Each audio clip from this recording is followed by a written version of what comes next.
اردو زبان پر مشتمل ادب اردو ادب کہلاتا ہے جو نثر اور شاعری پر مشتمل ہے۔ تو آج ہم بات کریں گے عناصر خمسہ کی۔ عناصر خمسہ وہ شخصیات ہیں جنہوں نے اردو ادب میں ایک انقلاب برپا کر دیا۔ اردو کے عناصر خمسہ میں جن شخصیات کے نام آتے ہیں ان میں سر سید احمد خان، مولانا الطاف حسین حالی، مولوی نذیر احمد دہلوی، مولانا شبلی نعمانی اور محمد حسین آزاد ہیں۔ آزاد کے علاوہ باقی چاروں براہ راست اس تحریک سے وابستہ رہے ہیں، بلکہ یوں کہیں کہ سر سید نے جو تحریک شروع کی تھی اس میں حالی، شبلی اور نذیر احمد سر سید کے دست راست رہے، مگر آزاد ان کے شریک کار نہ تھے اور ان کی کوششوں کا رنگ تہذیبی اور معاشرتی نہیں تھا۔ آزاد خالص ادبی تھے، مگر وہ بھی سر سید سے متاثر نظر آتے ہیں۔ اردو کے عناصر خمسہ کی پہلی شخصیت سر سید احمد خان ہیں۔ سر سید قوم کی اصلاح کے لیے لکھ رہے تھے۔ انہوں نے اپنے خیالات، تقاریر اور تحریروں کے ذریعے عوام تک پہنچائے۔ سید نے سادہ نثر کو فروغ دیا، قدامت پرستی کا خاتمہ کیا، اردو نثر کو استدلال سے روشناس کروایا اور اقلیت کو اپنایا۔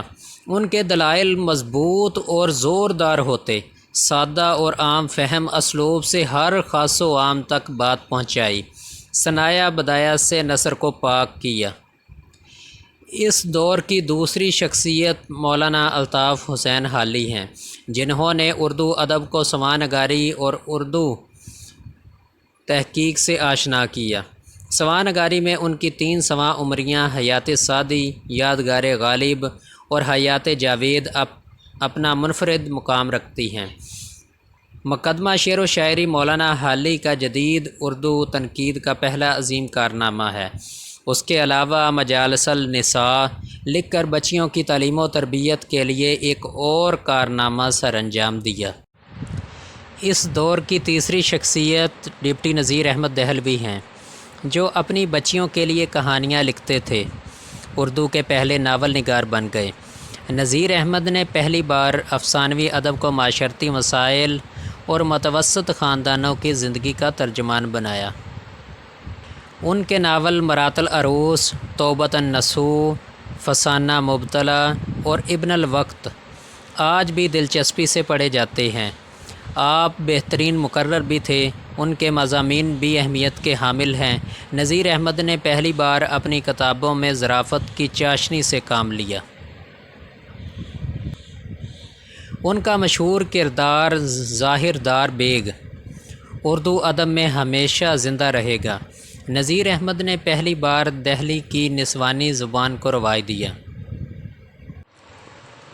اردو کے عناصر خمسہ میں چوتھی شخصیت مولانا شبلی نعمانی کی ہے۔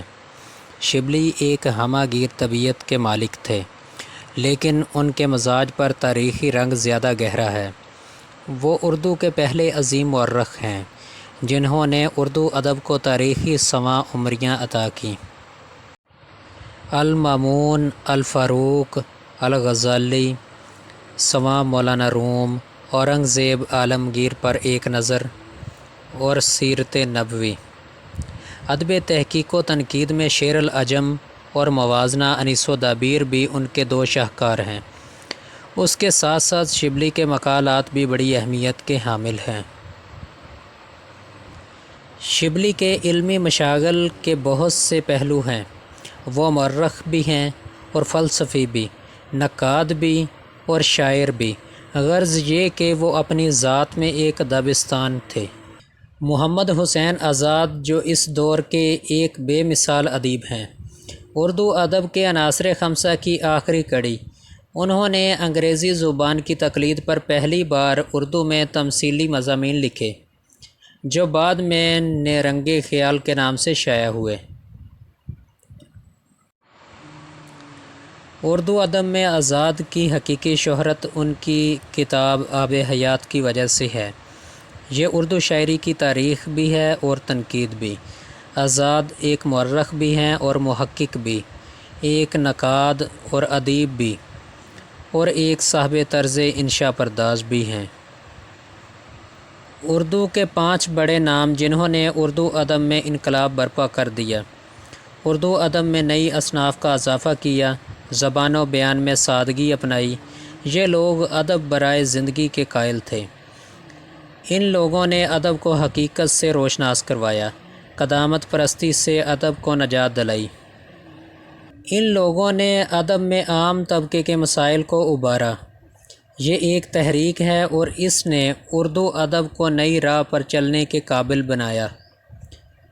اگر یہ لوگ نہ ہوتے تو یہ ایک اٹل حقیقت ہے کہ نہ صرف اردو ادب کو یہ وقار حاصل ہوتا، بلکہ اردو زبان کی یہ ترقی یافتہ شکل ہمارے سامنے نہ ہوتی۔